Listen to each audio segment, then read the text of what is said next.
All right, we rolling. Beautiful. All right, what's going on, everybody?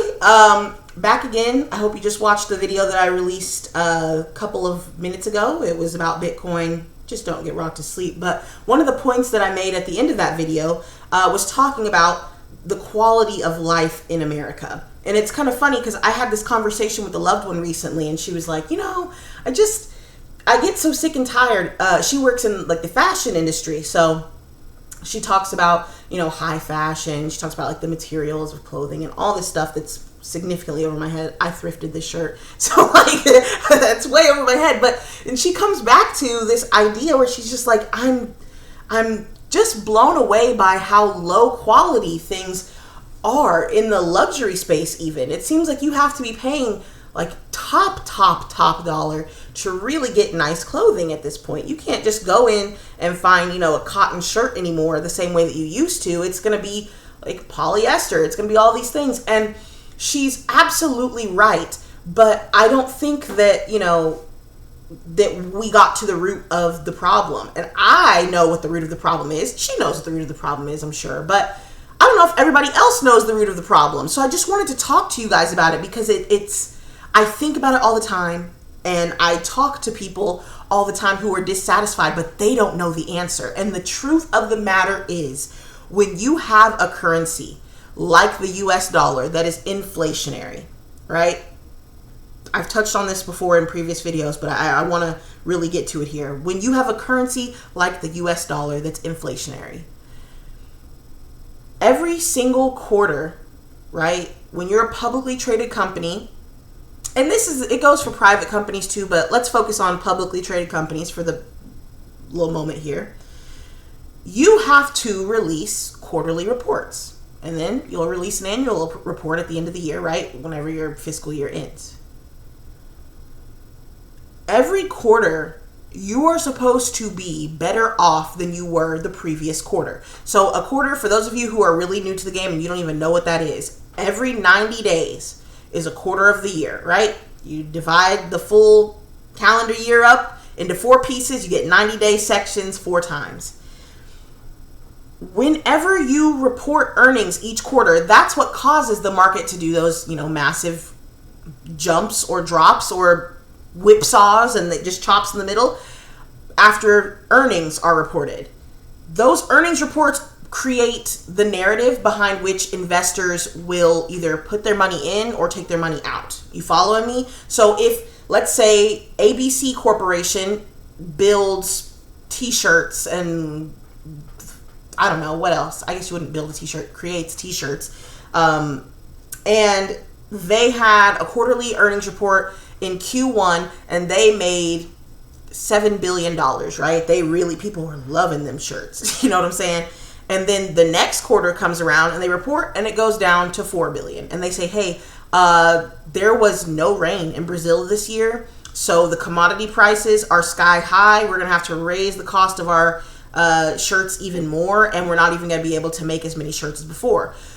If you're a shrewd investor, you're going to say why would they go and they, pay 60% more for a cotton t-shirt that does the exact same thing as the cotton t-shirts from this company who, they had a whole bunch on back order. Maybe people are going to start going for the cheaper option, right?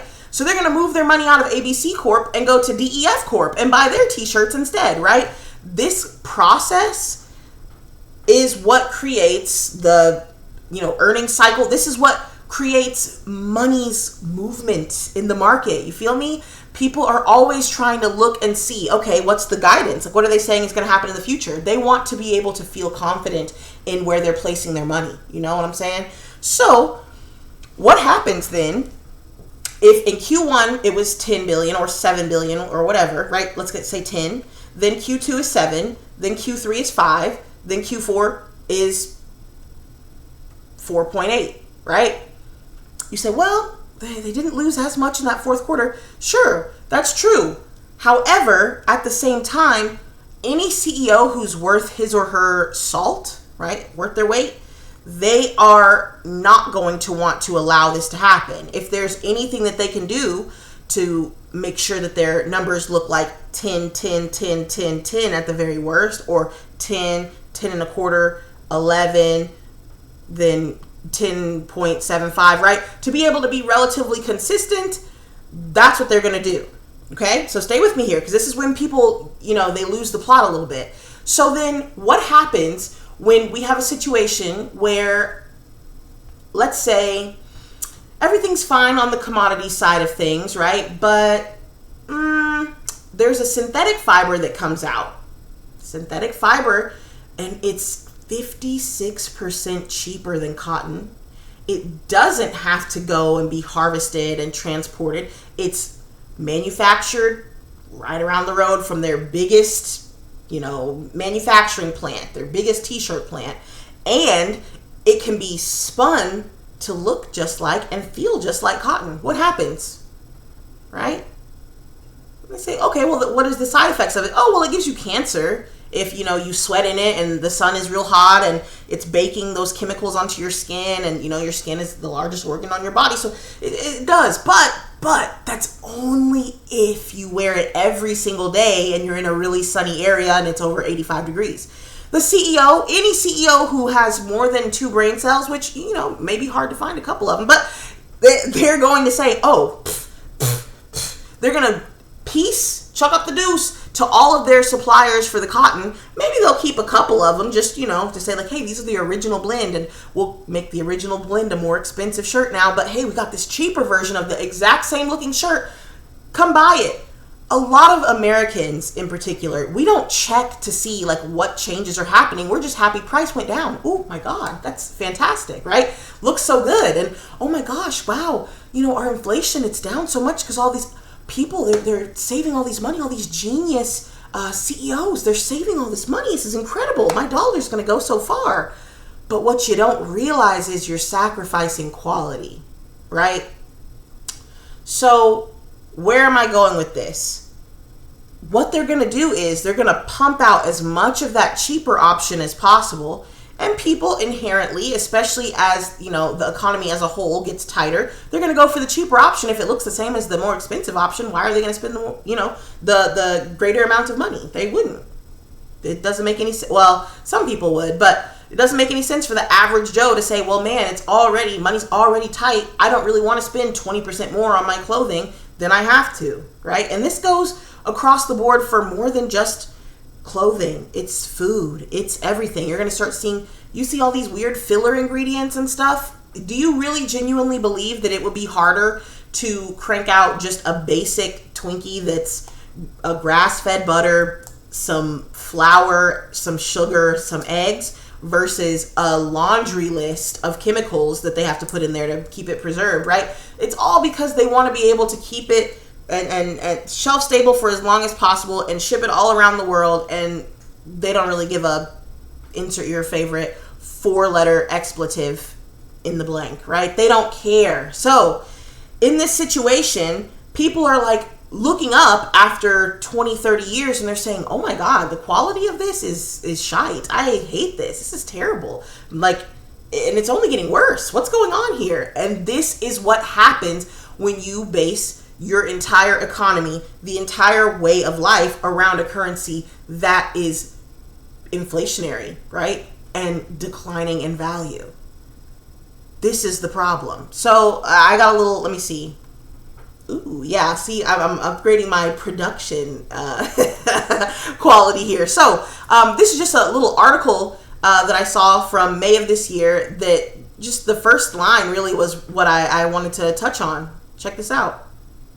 Look at that. Since 2001, economic opportunity remains far out of reach for many low and middle income Americans with little to no improvement in wages or the ability to achieve a minimal quality of life for most since '01. And if we're being really honest, wages, like relative to inflation, stagnant since the 70s, since we got off the gold standard. And that's a really hard pill to swallow for a lot of people. And it makes it easy for there to be, fighting in between different groups, whether it's old and young, men, women, different races, different sides of the political aisle. But it's so fascinating to me because despite people being on the left or the right politically, they have the same problems.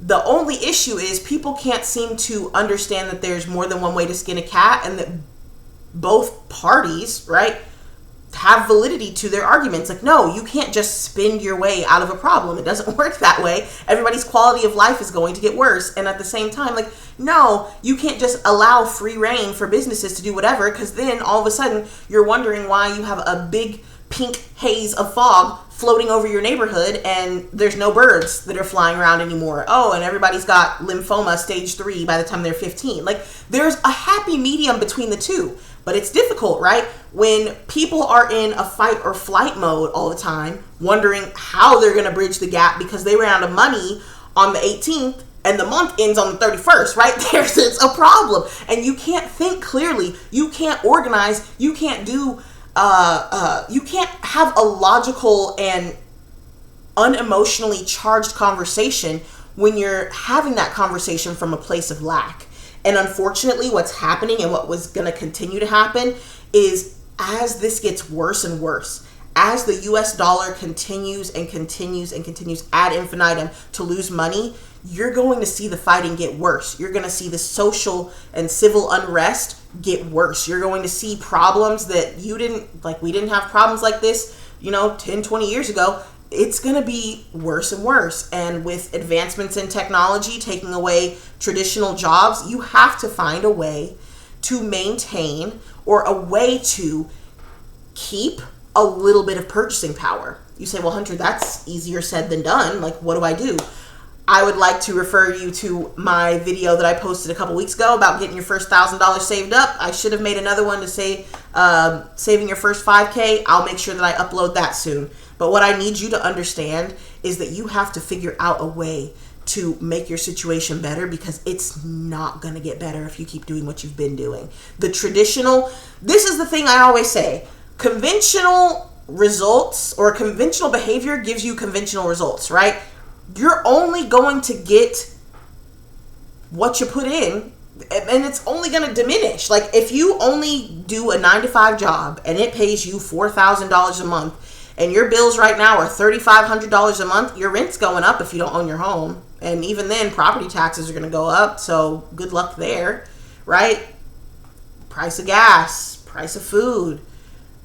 Like, all of these things are going to continue to creep up, and you might not feel it this year. You might not feel it next year, but a decade from now, you're going to feel it. For sure, you're going to feel it. And honestly, I think you might feel it next year. Like, you have to be able to keep up. Anytime that you have money just sitting there, it's like holding a handful of sand. Go to the beach, scoop a handful of sand, and walk around with that handful all day. How long do you think that handful that you got is actually going to stay this same size? It's falling between your fingers. It's blowing in the wind. As it's jostling around, it's slipping, right? That's what's happening with your money. You have to find a place where you can park it to become a part of the ownership class, okay? And you might say, okay, so I should buy stocks, Hunter? I should buy stocks? You could. But I'd say buy something even more scarce, right? Because with stocks, they could just say, hey, we're going to have an offering. 6 million more shares. And now you own an even smaller portion of the whole, right? It's like, it's a difficult thing. It's a really, really difficult thing. So imagine, right, whenever I say you're getting diluted, if you have, say, how do I want to put this? Actually, you know what? Let me not get into that. That's too deep into the woods. I'll just put it to you like this.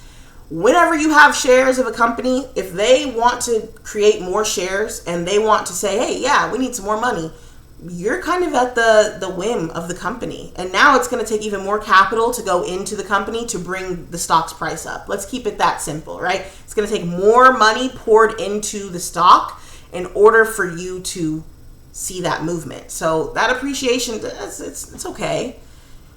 Say, well, okay, Hunter, should I buy bonds? Are you 90 years old? Like, I don't know. I would not. I think there's much better returns that you could find elsewhere. You say, okay, well, Hunter, where do I go? Should I buy fart coin? I could put like 5K in fart coin. Do you want to lose 5K? Like, if you want to, that's cool. Like, get yourself some Bitcoin, dude. No one's going to be able to take that away from you. Literally. You put it in cold storage, it's yours. Sovereignty is going to be the hottest commodity in this decade that's coming up. So in the 30s, the end of the 20s and into the 30s, I can tell you with abject certainty, overreach is going to be a major problem, especially for the underclass, for these low and middle income people that we're looking at in this article. It's real. Like, y'all, this is going to be a major, major, major commodity.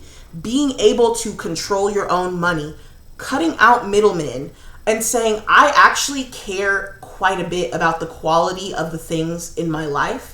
So I'm going to go ahead and use my money for those quality items, right? Because there's going to be a time when nobody is wearing any kind of natural fibers, and everybody's going to be sick and having skin issues and gut issues. And they're going to be like, what's going on? And they're going to be eating food that has, sawdust filler in it. This sounds like such a doomer thing for me to say out loud, but I promise you, you're going to look up one day and be like, holy sugar honey iced tea. She wasn't lying. Man, I'm telling you, the writing is on the wall, man. Mene, it is on the wall. And if you don't do something about it, something's going to get done for you and you won't have the choice. Give yourself the opportunity to have a choice while you still can. You say, okay, well, what do I do? The simplest, you can buy Bitcoin on all of the same platforms that you've been using before to trade. Robinhood, Coinbase, Strike, River, people are buying it all over the place, right? I need you to think further ahead. I know it's a hard thing, and it's such a hard ask, and you feel like such a dickhead when you say, I need you to look further ahead in the future. And you're like, dude, I don't even have any bread like today.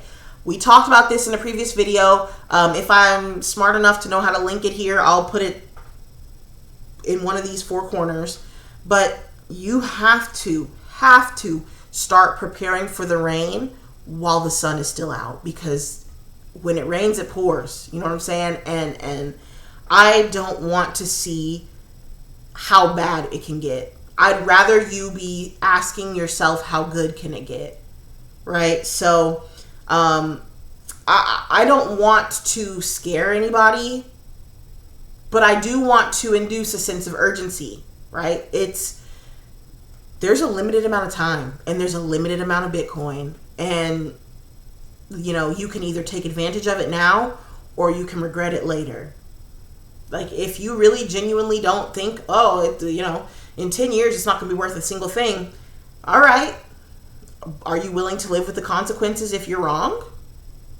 Just ask yourself that. Like, people are going to tell you and tell you and tell you, and there's going to be people who, hit escape velocity and they're free, and there's going to be people who hit terminal velocity to the downside, and they can, like, borderline, outside of a miracle, they're not going to be able to get anything out of it, right? We talked about the whole parlays and the 0 day to expiration options and people swinging for the fences and having lateral moves. I would rather see the masses be able to, even if you're just putting in, and I don't want you to think that, like, just because, me or somebody that you know or someone that you don't know online is buying $10,000 worth a month, or $20,000 or $60,000 or whatever, or even $500 a month. I don't want you to think, oh, well, they're able to buy hundreds of dollars a month worth, and I can only put up, $1 a day. $30 a month is as good as it gets right now. Is that not better than nothing? When people say, well, I can't afford a whole Bitcoin, nobody's asking you to buy a whole Bitcoin. But people are saying, if Bitcoin goes 10x, then that means every dollar that you're putting in also goes 10x. Like, don't let these people talk crazy to you and block you from your blessing, bro. It makes me sick. It makes me sick. That's why I don't get on social media like that much anymore, because people will try to convince you. They will talk in circles, absolute nonsense, Mickey Mouse bullshit to you, and say, well, you're only able to put up $100 a month. That's only $1,200 a year. What can you do with $1,200? Guess what? A lot. Because at some point, Bitcoin is out. You can fetch whatever price for your sats, right? Because a Bitcoin, a whole coin is a Bitcoin. It's made up of 100 million sats or satoshis. So if you own a portion of a Bitcoin, those are satoshis. Until you get the whole 100 million, then you'll have a whole Bitcoin. But that's still, you could still call a whole Bitcoin 100 million Satoshis. But it doesn't matter, right? That $1,200 goes 10x. You got 10 bands to deal with, to play with, right? Well, what if you did it for 5 years? And at some point during those 5 years, maybe you have a good year where you're making a little bit extra money, right? And you're looking and you look up and you're like, man, I've put, $10,000 in here. That goes 10x, baby. You're looking at 6 figures. Now all of a sudden you have something you can borrow against. Do you understand what I'm saying? It's not about having $50 million worth of Bitcoin. It's the little things. It's the little things, guys. And do not let people talk to you crazy and try to convince you that you're putting up your little money. Because I hate that I even said that. But putting up a smaller amount of money isn't enough. Isn't going to do anything. Isn't going to make a difference. You have to be disciplined enough not to touch it for a long period of time. The same way you would with the 401k or any other kind of retirement plan. But you know what? You can do it. And you can actually, during that time, while you're just stacking up, you don't have to put any extra mental. You're not looking at any earnings reports. You're not having to talk to people about the product is looking kind of bad this month. And there was issues in Brazil with the weather and You don't have to do any of that. Read up on the history of money in your free time for fun. Listen to YouTube videos for fun. Hell, maybe I'll make some videos so that way you can just play them in the background while you're going out and taking a little jog here. You don't have to do anything else but just stack up your money and let Bitcoin do what it's inevitably going to do. Because guess what? There's buyers for Bitcoin right now who aren't even born yet. People who don't even exist. There's demand coming from the kids that are being born. Oh, well, the population is declining. There's less children being born. Bro, if you're going to give me a million excuses, you're obviously you are a bigger expert at giving excuses than I am an expert at giving solutions. So therefore, just cut the video off right here, unsubscribe for me real quick, and head on out. I wish you the absolute best. I hope that, you're able to hit the lottery or your parlay hits for 6 figures. I genuinely wish you the best. But for those of you who really do understand that it's the little things and that doing consistent, small, good deeds over time is what makes the biggest difference, you are my people. And you understand that it may not be today, it may not be tomorrow, but in 10 years, 20 years, you'll be able to reap what you've sown. And there's going to be a lot of sowing that happens between now and then, folks. Please do not misunderstand me. You will have days where you're like, damn, I would love to go and spend this $3,000 on bottle service and go flex with my friends. I would love to spend this $5,000 on, souping up my car a little bit, or some new shoes, some red bottoms, some nice cologne, whatever. Now, don't be out here funky. I just want you buy soap, but don't do the most. You know what I'm saying? But I need you to have a bigger vision. And don't let people who've never opened a book in their life, who dropped out of community college because they heard Bill Gates didn't go to school, or Elon, or whoever, MIT is not Northeast Southwestern University Community College, right? So I need you guys to think critically. Do not operate out of fear and emotion. I need you to have a game plan and to stick to that game plan and to be consistent with that game plan. You're allowed to give up on it only after 5 years. If you don't see a single day where you have improved over those 5 years, sure, pivot. But until then, I need you to lock in. Okay? So with that, I want to go to the cigar lounge. I want to read a book. I got to work out. I got to do a little bit later. I don't know. You guys talk to me in the comments below. Let me know what you thought. If you gathered any iota of knowledge or any iota of understanding about what you're up against, leave me a comment. Let me know what you think. I want to talk to you guys. So, like, comment, subscribe, whatever all the other things are that people say on YouTube. And with that, I'll let you guys go. I hope you have a phenomenal morning, evening, afternoon, night, wherever you are, whenever you are, however you are. I hope that you're well. And until next time, my friends, peace.